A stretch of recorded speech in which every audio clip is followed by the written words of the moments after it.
gonna be hard for him to be able to catch Toy that built in Purify. So there's pros and cons there.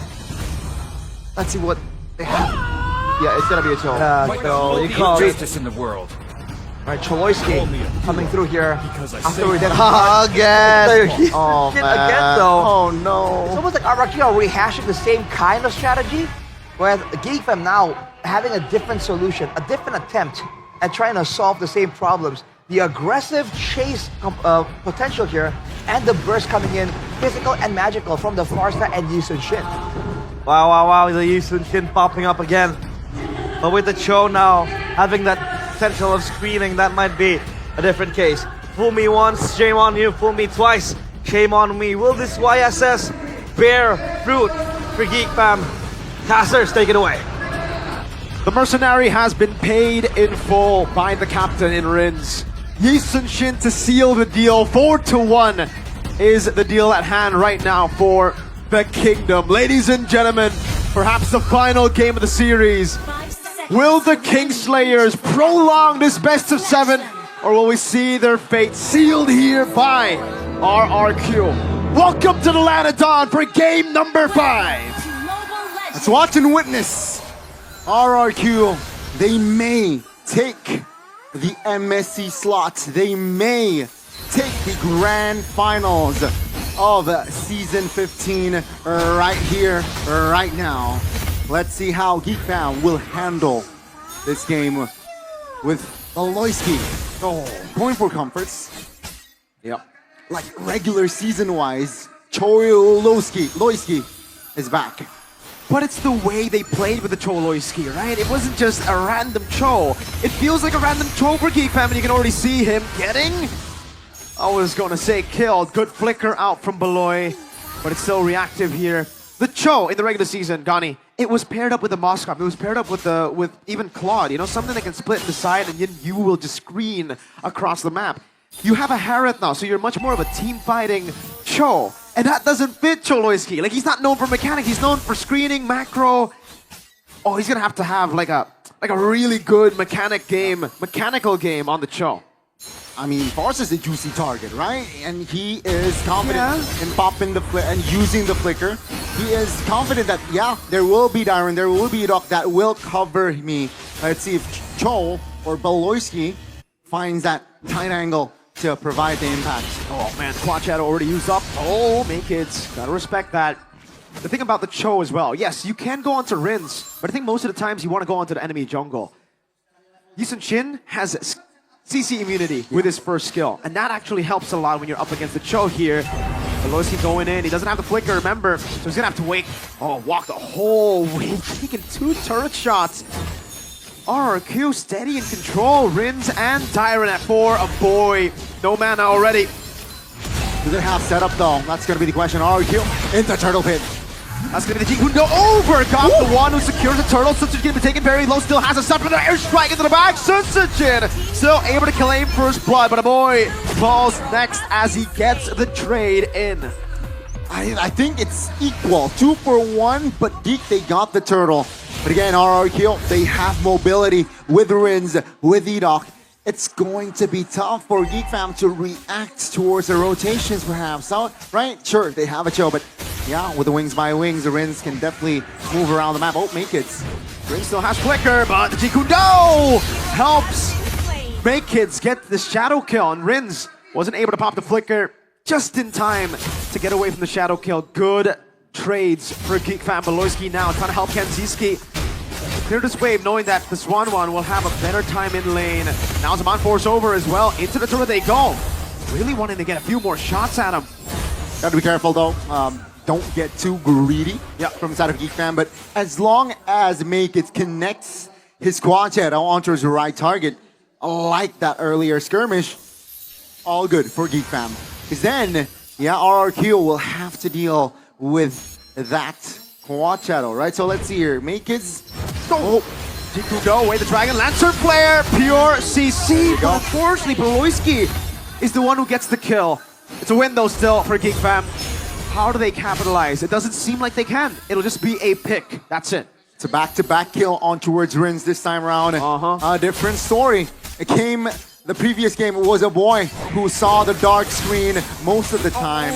Oh, Kenzie, very low. Oh, Demand Force! Onto the other side, that's a bad. Oh, hold up! Sutsujin gonna be knocked up now. Lantern Flare throwing him back. Gob's rotating already. Doesn't have the flicker. Diamond coming in as well as the boy gets caught in the tough spot. Now his Toy goes in over to the back. Crossbow attack ready! A boy goes down. It's Beloyski now very low as RRQ. They have answered back. Make it squad shadow on the shadow kill coming down as well. Still though, it's Enoch who takes the beating. Kenzie wants the kill, but is it even worth it to go for Enoch? Oh! Zaman Force and Enoch will fall. Kenzie looking for the outplay again, jumps onto Rins. This will be Kenzie getting a double, but he is mounted on. He will try his best to go under the turret, and he will be able to do so. Surviving. Calm collected by the young blood Kenzie. But Tyron, their experience comes in and finds the kill. Way of the Dragon ready. Lantern Flare to knock him up. The way of the Dragon can be used here, but they decide not to. They know that it's a free kill anyways. Kids taking a while. Spread. He might be able to get a second mount on. No, gets it in the end, and there will be no capitalization. Just RRQ with a turtle. This is the thing. They always have avenues on the other side of the map. They're always trading. And when it looks like Geek Fam find a good trade, RRQ comes in and says, no, I got a turtle. I got a turret. I got something on the other side of the map. Very great macro indeed from side of RRQ here. First 5 minutes. It's just 1,000 gold though between them. So counterplay should come. For now, okay, Make's already sent towards the far lane, right? You can see Geek Fam already moving as a unit, 4 members. Let's see how RRQ does this. 3 times taken down though. Rin's got to be more careful later on. Beloyski rotating up top. Rins needs to be good on that flicker. Good Shunpu out. A boy in the mid lane. Stunned up despite the Crimson Beacon and the flicker out too. Brave Smite coming down with the Lantern Flare, but Enoch is still going to be marching in forward. Dyron slam, putting him down again. Gob's mounted on. Toy jumps in, looking for the crossbow attack. Gob's isolated. Gob's taken down. Rins picks up the kill. Beloyski opening it up again, but pay attention to Sutsujin, ladies and gentlemen. Whenever these fights are happening, he's just farming. And that's why he's been able to, get a level lead, I was about to say. Stun ready for Sutsujin, no quad shadow. Odds are good for him. Oh, good quad shadow back there. Luckily for Kids, there was no one to follow up, no one waiting on that shadow. Yeah, I mean, Sutsujin seems like he does not care. Yesterday there was a 1v1 against Sans, and Sans got the better of him. It's gonna be RRQ though, still controlling the turtle area. I wonder, can Kids find a steal? Toy. Looking for the play feather airstrike, baiting up Crimson Beacon! Beloyski, Jeet Kundo on the way to Dragon into the quad shadow, Kids! Getting the killing spree! Crossbow attack! Finds the connection and will claim the double. Oh, Kids stranded without the quad shadow! Now it's Kenzie on him, but Toy will continue the chase. Gobs gets a big play! A maniac for Toy! He's looking for the savage, and he will find it! Jakarta International Velo Tournament erupts as in the lower bracket finals, Toy claims the savage. In the past, RRQ has relied on one man alone to carry them. Here, Toy is displaying, I would say, that level of play, but also the rest of the team plays it just as well. The enabling of Toy, what a great play this was. The crossbow attack and also just the coordination of the rest of the team to let the crossbow attack fly. I cannot stress to you, Gani, how annoying it is as a 1-1 player to play with my team who's already winning in the team fight, for me to get the crossbow attack, but for me to not be able to pop it because my team wants to kill the guy. Now Kids, shadow kill, desperate, under 4 members, a legendary Toy on 1-1. We're 8 minutes in, it's already 8 kills for Toy. This is not the land of Dawn at this point. This is Toy's playground.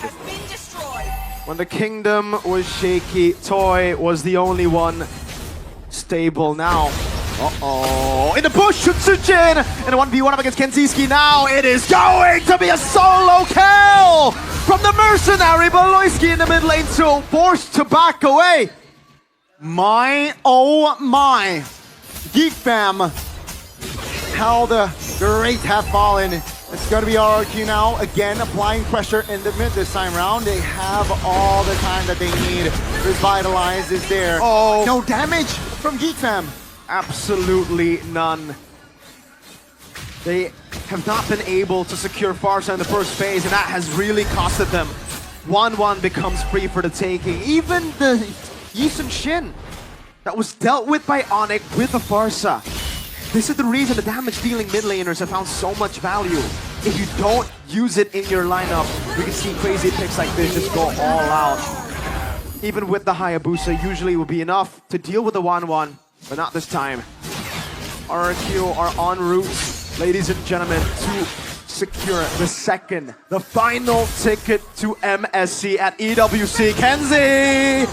Isolated, and that's going to be RRQ taking Kenzie down. This is not good for Geek Fam as RRQ. They're reading them like a book. An 8,000 gold lead to the Kingdom. My goodness. The Kings who have fallen from grace. #1 in the regular season. We thought possibly a guaranteed slot through upper bracket finals. But Onyx put them down. Geek Fam looked, at least in game 1, to be the ones to slay them. Now Rin's fallen. But Makekids is caught stranded again against Sutsujin, who was waiting. The recalls from Sutsujin as he watches Makekids to take his own life under the turret. That was Sutsujin saying goodbye to Makekids, saying goodbye potentially towards the journey of Geek Fam. Let's see. Way to drive for skill from Sutsujin. Combo tang! Oh my goodness, RRQ!